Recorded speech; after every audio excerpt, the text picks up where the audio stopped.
Ito nga pong malakihang 3 araw na rally na gagawin ng Iglesia ni Cristo sa Rizal Park. At may sinasabi din na meron din daw sa EDSA, dito nga daw sa People Power Monument. 3 araw po yan, November 16 to 18. Para po sa ganito kalaking event, paano nga ba ito pinaghahandaan ng MMDA? Kasama po natin ang chairman na si Attorney Romando Artes. Chairman, good morning. Magandang umaga po sa inyo, DJ Chacha at kay Sir Ted at sa inyong pinapakinig. Oo. Good morning po, Chairman. Chairman, paano na po ang preparation na ginagawa ng MMDA ngayon dito nga po sa 3-day rally na ikinakasa ng Iglesia ni Cristo? Apo, noong November 11 po ay tayo nakipagpulong po sa organizers rallies nga po na ito. At ganoon din po kasama po ang PNP, LGU at yung iba pa po mga ahensya concerned. At sinabi nga po, 2 locations po yung simultaneous na magra-rally. Yun dito po sa People Power Monument. Although sabi po ng LGU ng Quezon City, ang binigay lang po nilang permit ay para sa isang araw, which is November 16. Ang sa Manila naman po, sa Quirino Grandstand, ay November 16 to 18. Pero ang ingress po, meaning yung pag-set up ng rally ay sa White Plains po ay November 15. Ganon din po sa Quirino Grandstand naman po ay midnight ng November 16. So ang MMDA po ay magdi-deploy ng mga personnel. Abot po siguro kami ng mga 1,500 personnel to manage the traffic. May mga napagkasunduan naman po kami ruta kung saan sila magbababa, magpaparada ng kanilang mga sasakyan, ng mga dadalo. At napagkasunduan po din namin na hindi po dapat maharangan ang EDSA.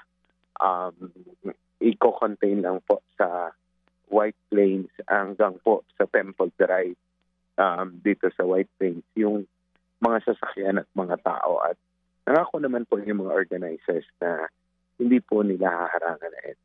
Oo. So, malinaw na po ngayon, yung sa Iglesia ni Cristo, it will be sa Quirino Grandstand lang for 3 days, pero yung isang grupo na dito po magrarally sa White Plains, iba po ito? Hindi ko po masabing iba, pero parang may overlapping eh. So, pero magkakasama naman po namin silang minute. Oo, babantayan. So, Oo. at babantayan po natin yung traffic at yung peace and orders. Yun, Kasama po ang PNP. Yung dito po sa EDSA, since Monday po yan, meron ba tayong estimated crowd kung ilan po yung darating dun sa White Plains area? Ang sabi po ng organizers ay nasa 300,000 daw. Malaki and po then yun, yung sa Chairman. Quirino ay 1 million daw po. Okay. Doon po sa Maynila, nagsuspindi na ng klase for 2 days, Monday and Tuesday, si Mayor Isko. Dito po ba sa mga areas na ito, kung 300,000 yung inaasahan natin, paano po yun? Makikipag-ugnayan po kami sa pamahalaan ng Quezon City kay Mayor Joy regarding possible suspension po. Sa ngayon po, nag-uusap po yung ating MMDRRMC at kasama po yan sa pinag-uusapan sa ngayon. Yung possible suspension po ng at least ng mga klase po sa Lunes. So sir, kasi po we are quite confident naman na itong ating mga organizers will police themselves, no? Ika nga po, para din po sa kaayusan at kapayapaan. Doon lang po nga ang concern na marami ay yung pag-overflow ng tao at yung traffic management. So muli, just to be clear about this, sa EDSA, hindi po lalagpas ng EDSA yung mga magtitipon-tipon diyan sa People Power Monument. Yan po ang inyo pong napagkasunduan na. Klaro po iyon? Apo, magklaro po yun. At in fact, ang kanila pong pasok ay dito sa may likod, sa Temple Drive. Hindi po daw manggagaling sa... normally po kasi yung sa EDSA, siya rin ang gagaling sa nakaraan. Although ibang grupo po ito, may mga nagmarcha. Ito naman daw po walang magmamarcha. Okay. So, yun po yung aming napagkasunduan. In fact, ang napagkasunduan po namin ay ang ingress po doon sa rally sa People Power Monument ay sa White Plains po talaga. Opo. So, sarado na po ito, no? Ito pong, kumbaga, kung EDSA, northbound ka, kakanan ka, di ba? Palabas ka ng Katipunan. White Plains po. Opo. Opo. Sarado na po talaga yon, no? Opo, masasara na po talaga siya. Okay, opo. Paano nyo po magagarantiya yung control ng tao doon? Magbabarikada ho ba tayo para ho talaga yung EDSA hindi po mabarhan? Yun po ang ang napag-usapan namin. Lalagay po ng barrier para wag po mag-spill over na po sa EDSA yung pong mga tao. Opo. Kate. Opo. And then sir, kasi po kung ito ay 3 araw, overnight ho ba ang usapan dito? Paano po? Kasi mag-uuwi ang baho ito? Kasi kung 3 araw itong pagtitipon. Yung sa Quirino po, hindi ko po alam. Pero ang tuloy-tuloy daw po yung programa na yun. So, we expect 24 hours. Pero dito po sa White Plains, sa People Power Monument, isang araw nga lang po yung permit, Kated, na ibinigay po na LGU po ng Quezon City. Isang araw lang. Pero ang sinasabi nila, Chairman, Opo, mag-a-apply daw. 3 araw daw ho sila eh. Yun ang Kaya unang po. sinasabi na So, parang... isang araw lang, Sunday lang. Oo, dapat. Oo, pero Chairman, may Opo, sinasabi yung yun po group. lang po ang ibinigay ng Oo. Quezon City government Opo. na permit. Dahil nga po, kung papatak po ng weekday, ay magkukos po yan ng traffic at talaga po makakaabala. Kaya po hindi binigyan ng LGU ng Quezon City Oo. ng 3 permit po. So yung sinasabi po nila na mag-a-apply day by day, kunwari kung natapos na ngayon, i-a-apply yung para bukas, imposible na po iyon. Yan po ang hindi ko masagot dahil ang permit po niyan ay Nasa QC. Quezon City LGU. Oo. But right now, what's clear is yung Sunday pa lang ang approved dito sa White Plains. Wala pa sila for Monday or Tuesday kung gusto man nilang ituloy yan. Opo, wala pa po Yun. silang permit. Oo. Yun po yung information na nakuha po namin. Oh, ayun. Kaya malinaw. Kaya walang class suspension sa QC Opo, kasi opo. Sunday lang ang approved. Opo. Doon po sa Manila kasi nga kung abot nga sa 1 million, definitely po no, may spillover 'yan at makakaapekto dito po sa peripheral areas. But again, so far ho naman ang LGU tumugon na no at nagsuspindi ho ng klase sa buong Manila ito, girl. Opo. Yes, sa buong Maynila, Monday and Tuesday. Tama, Chairman? Ano po? Apo, tama po. At makikipag-ugnayan din kami doon sa mga LGUs po na malapit, like Pasay.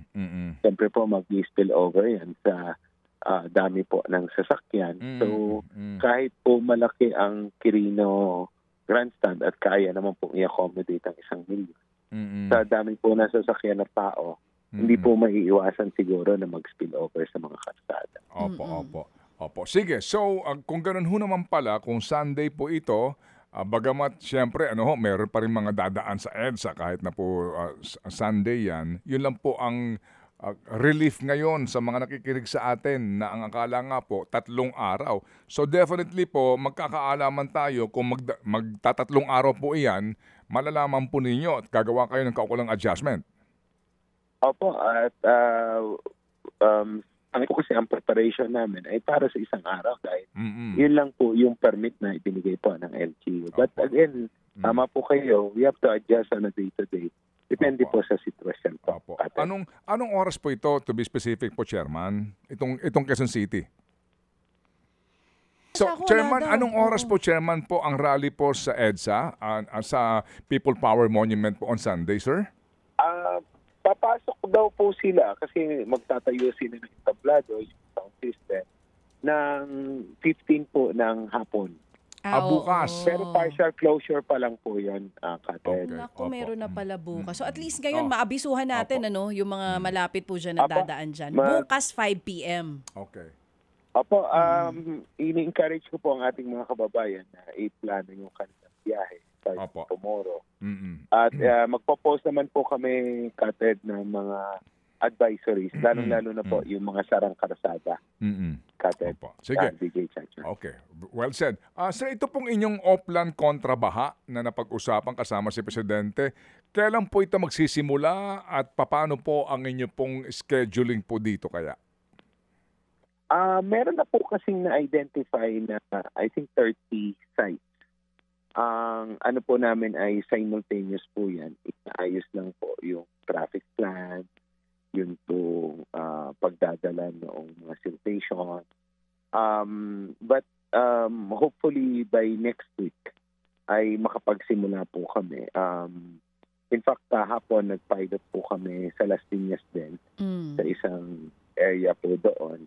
At gusto po namin sana sabay-sabay yung 30 according sa plano po ng DPWH. At kami po ay nakikipag-ugnayan sa mga LGUs kasi some of the LGUs have traffic, truck ban, cutter, etc. So, kailangan po ma-exempt po itong mga trucks na maghahakot po ng siltation at ng basura para po tuloy-tuloy po yung ikot at mabilis po namin matapos ang bawat area. Pero sa ngayon po, 30 or 31 sites yung simultaneous po namin gagawin. Okay. Oo, Chairman, iba pa po ba yung Oplan kontra Baha dun sa unang nai-anunsyo na massive cleanup din ng waterways sa Greater Manila area na dapat November 12 nagsimula na? Yung may 2.14 billion pesos na budget sa DPWH? Iyan po yan. Ito po mismo. Yung Oplan kontra Baha. Opo, iyan po. At yung aming pong So, Chairman, ibig sabihin... na Bayanihan Sestero ay nakapalaob na po dyan. So, na-halt po yung simula nun kasi dapat November 12 start na kayo eh. Actually, nag-start na po pero isang area pa lang. Doon po. Ongoing po yung sa Balihatar Creek. Diyan po sa Las Piñas, Parañaque na boundary po. Okay, sige po. So salamat po na marami at muli kami makikipag-ugnayan po, Chairman, para po sa mga importanteng informasyon na dapat pong malaman ng ating po mga kababayan. Salamat po, Chairman. Opo, salamat po at ingat po kayo. Opo, thank you. Si Attorney Romando Artes, Chairman MMDA. Mga kapatid, brothers and sisters, saan ka pa? Dito na tayo sa totoo. Dito na tayo sa True FM. Mga kapatid, mag-subscribe and follow po kayo sa social media accounts ng True Network PH. Yan po kami. Hanapin nyo lang True Network PH, Facebook, Instagram, YouTube, TikTok, and podcast. Mapa Apple or Spotify man yan, mahahanap nyo kami. Lahat ng mga napapanood at napapakinggan nyo po sa programa, nasa social media accounts namin yan. So, paano mga kapatid? See you sa social media!